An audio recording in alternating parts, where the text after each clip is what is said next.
Hello বন্ধুরা, সবাই কেমন আছো? আশা করি সবাই ভালো আছো। পায়েল বৌদির রান্নাঘরে তোমাদের সবাইকে স্বাগত। আমার রান্নাঘরে আজকের রেসিপি লাউ পাতা বাটা বা লাউ পাতা ভর্তা। বন্ধুরা, রেসিপিটা ভালো লাগলে লাইক অ্যান্ড শেয়ার করে দিও, আর চ্যানেলটিকে সাবস্ক্রাইব করে দিও। পাশে থাকা বেল আইকনটিকে ক্লিক করে, যাতে আমার নতুন রেসিপি তোমাদের কাছে সবার আগে পৌঁছে যাওয়ার জন্য। বন্ধুরা, নিয়েছি এখানে 8 থেকে 10টা লাউ পাতা, ভালো করে ধুয়ে কুচি করে কেটে রেখেছি। নিয়েছি নুন, নিয়েছি 8-10টা শুকনো লঙ্কা, নিয়েছি কালো জিরে, আর 10 থেকে 15টা রসুনের কোয়া, আর মিডিয়াম সাইজের একটা পেঁয়াজ। এইসবই লাগবে আমার লাউ পাতা ভর্তার জন্য। এখন চলে যাচ্ছি মেন রান্না থেকে। নিয়েছি কালো জিরে।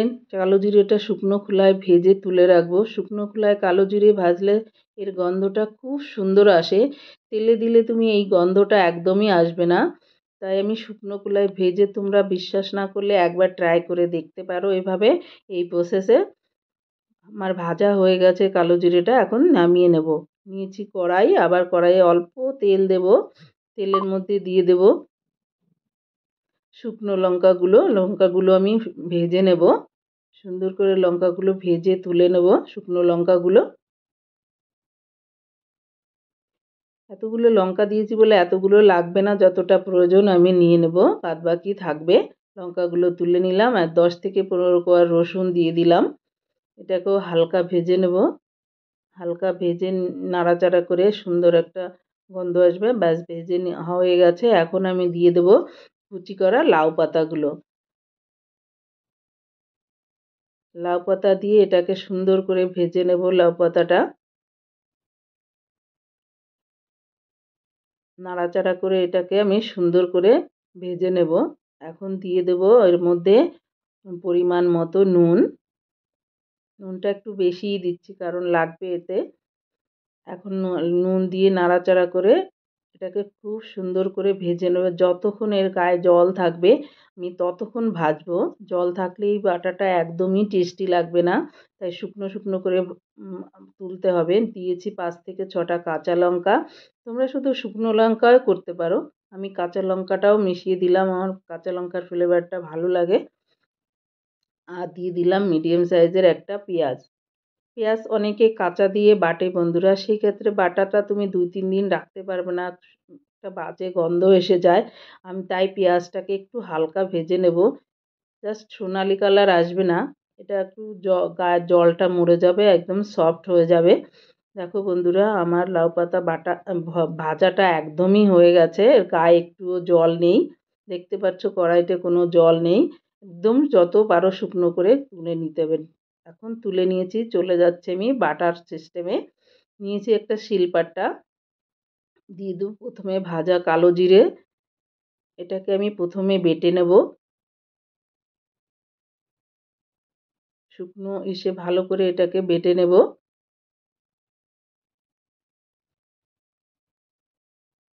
এইবার দিয়ে দেব শুকনো লঙ্কা। এখানে আমি প্রথমে 4টে শুকনো লঙ্কা দিচ্ছি।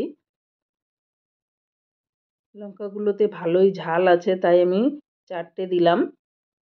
আর বাটাতে সবসময় একটু বেশি ঝালের প্রয়োজন বন্ধুরা, তবেই বাটাটা টেস্টি লাগে। তবে এটা বলবো না যে যে যতটা আমি যতটা ঝাল খেতে পারি তোমরাও খেতে পারো, যার যার প্রয়োজন অনুযায়ী দেবে। তবে হ্যাঁ, যে যতটা ঝাল খেতে পছন্দ করো তার থেকে একটু বাড়িয়ে দেবে, তবেই এটার টেস্ট আসবে। কারণ এটা তো ঝোল হয় না, শুকনো শুকনো খেতে হয়। এখন আমি দিয়ে দেবো লাউ পাতা ভাজাগুলো, রসুন লঙ্কা লাউ পাতা সব। লঙ্কাগুলো দিয়ে আগে বেটে নেব।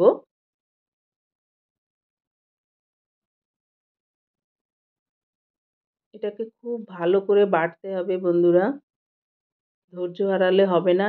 আর বাটার যদি সত্যিকারের টেস্ট আনতে চাও, তবে শিলপাটাতেই ভালো আসে। আজকাল মিক্সিতেও অনেকে করে, সেটাও ভালো লাগে, ভালো লাগে না বলবো না। তবে শিলপাটা বাটার টেস্ট অবশ্যই আলাদা। একবার করে দেখতে পারো, ডিফারেন্স এমনিই বুঝে যাবে তোমরা। এটাকে আমি ভালো করে বাটবো, 4 থেকে 5 বার ভালো করে বেটে নেব, একদম মিহি করে বাটবো, যতক্ষণ না এটা আঠালো একটা মসৃণ মিশ্রণে পরিণত হয়। তবে বাটাগুলো একটু ঝালঝালি ভালো লাগে। আমার এই শুকনো লঙ্কাগুলো প্রচুর ঝাল ছিল, তাই আমি 4টেই দিলাম। তোমরা চাইলে বেশিও দিতে পারো, কমও দিতে পারো। এই বাটা এতটাই টেস্টি বন্ধুরা, তোমাদের কখনো মুখে অরুচি আসলে এই বাটাটা বেটে একবার ভাত খেয়ে দেবে, মুখে অবশ্যই তার রুচি ফিরে আসবে। সমস্ত বাটাগুলোই খুব টেস্টি হয়। নুনটা একটু কম লাগলো, একটু নুনও অ্যাড করলাম। এটাকে এর সঙ্গে মিশিয়ে ভালো করে বেটে নেব, যতক্ষণ না মিহি একটা মিশ্রণে পরিণত হচ্ছে। শিলপাটার বাটা সত্যিই খুব টেস্টি হয়, সে যে কোনোই বাটা বলো। কতদিন আগে আমি কাঁচকলার ভর্তা দেখিয়েছিলাম, ওটা আমি মিক্সিতে দেখিয়েছিলাম। তখন আমার একটু হাতে প্রবলেম ছিল, তাই বাটতে পারি, নাহলে বেশিরভাগ বাটাটাই আমি পাটাই করি। শিলপাটাতেই তার অথেন্টিক টেস্টটা আসে। দারুণ হয়েছিল বাটাটা খেতে। তোমরা ওইভাবে ট্রাই করে দেখো। আর এটা তুমি 3-4 দিন অবশ্যই স্টোর করে খেতে পারবে।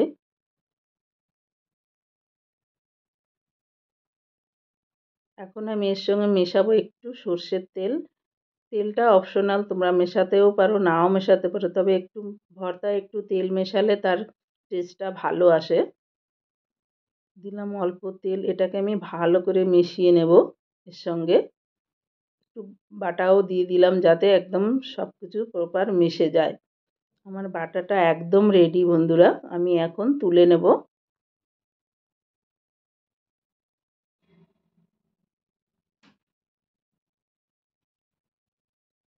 দেখো কত সুন্দর বাটা হয়েছে, একদম মিহি মসৃণ একটা। তুমি একদম মসৃণ বাটা হলে পাটাতে একদমই থাকবে না, দিলে উঠে আসবে। এখন আমি সার্ভ করে দেখাচ্ছি, দেখো কত সুন্দর হয়েছে দেখতে। একবার ট্রাই করে দেখো বন্ধুরা। থ্যাংক ইউ বন্ধুরা, লাস্ট অবধি আমার ভিডিওটা দেখার জন্য।